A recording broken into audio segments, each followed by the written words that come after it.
Hey there, Gabriel from GB Voice Academy, your accent reduction instructor to help you get closer to mastering the American accent. Now, on this video, I want to do a lot of things. I want to cover the most common American phrases used in a given conversation, but not just that, we're going to be working on pronunciation and also the tonality. And if you stick around to the end of this video, which you should, I'm going to be putting all of these phrases into sentences to give it that authenticity that a lot of people miss. If you haven't yet, subscribe to my YouTube video so you can get access to all of these videos that I give to you on a regular basis. Now, let's use the first one. Under the weather. This is a common term used when someone is not feeling very well, whether they're ill or they're not feeling it, and they'll use this phrase to describe that they're just not up to it. Now, let's look at the pronunciation, because I chose this word specifically because it's got a lot of those nuances that a lot of people have problems with, such as the R sound, which is a very prominent sound in the American accent. You hear it all the time, and this is a sound that a lot of my students miss because it's a sound we're just not used to making. So why don't we focus on that right now? I want you to clench your teeth like this, and I want you to put your tongue right back, and it's like you're choking on your tongue like this. Imagine you're a bear. Now, this is the one thing that people usually get wrong. You need to make sure there's airflow back there. When I say choke on your tongue, they assume there's no airflow. So they go, and they're not able to pronounce that sound. Remember, every sound that we make has to have airflow or the sound just cannot be heard. It travels on a cloud of air. So let's try that one more time. Good. Now, I want you to go up and down on that tone.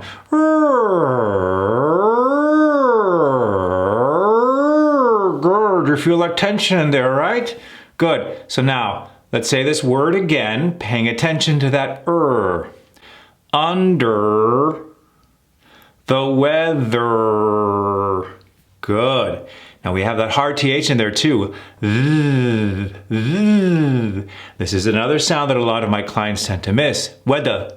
Weather. There's a hard TH that we tend to always miss because you need to stick the tongue out. And again, going back to the airflow has to come out. You feel that buzz? Do you notice that there's always airflow? When we stop, that's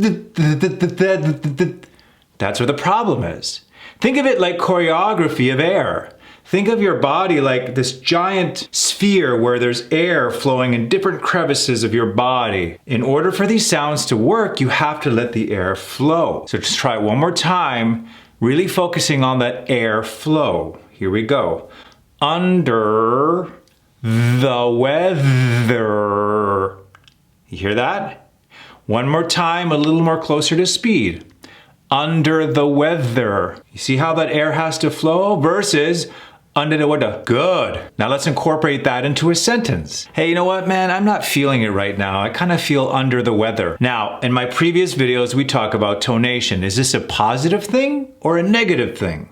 It's usually negative. When you're feeling under the weather, when you're feeling ill or not yourself, it's usually negative. So to go under the weather doesn't make any sense. So the tonation is usually going down. You know, guys, I'm feeling under the weather.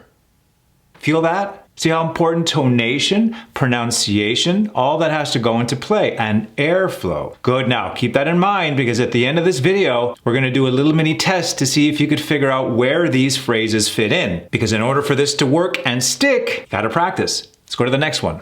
Playing hardball.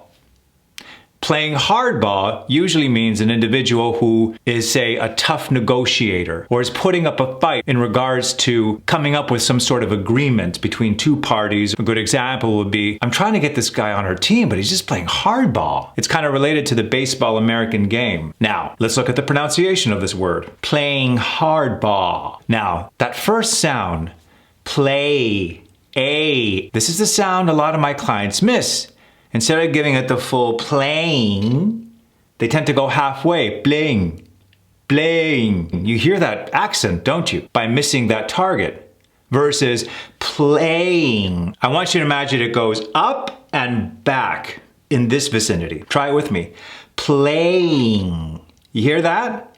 This sound is in words like day, pain, late versus de, plain, late. By missing these sounds, I automatically create an accent. I'm not trying to sound like a non-native. I'm just missing that target. Good. Hardball. These are two very open sounds. Ah, a sound often cut short when trying to hit it. We tend to go shallow, hardball, versus going all the way down, hardball. Here's a little trick on how to hit that sound. I want you to yawn, go, oh. See how open that is? Oh, good. Put your hands in your chest. Feel it resonate when you go, oh. Hear that? Hardball. You see how big you have to create that sound in order for it to resonate? Versus hardball, hardball, hardball. Now, it's gonna feel extreme.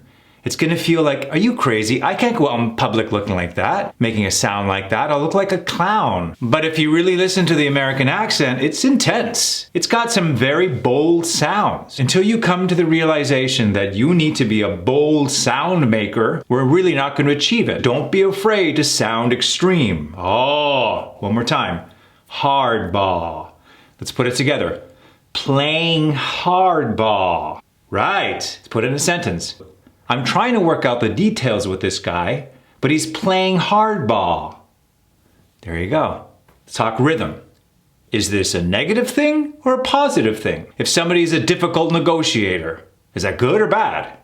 It's usually addressed as something negative. Playing hardball. You see how we go down on that? It's based on what the design of this phrase is meant for. It would be weird if I say it positively.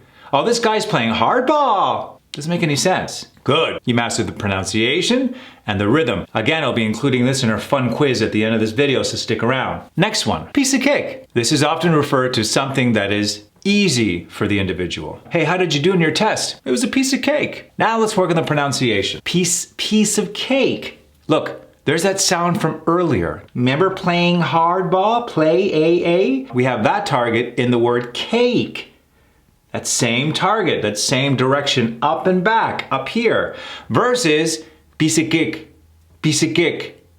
Again, I'm not trying to sound like a non-native speaker, but when I miss that target, it's automatic, piece of cake, versus piece of cake. You hear that? Nice. Now, is it positive or negative? It's a positive, right? We're talking about something that's easy for us. So we could go up if we want. It was a piece of cake. Or if we're feeling a bit cocky, we can go down. It was a piece of cake. It's however you want to say it. You are in control. You are the conductor.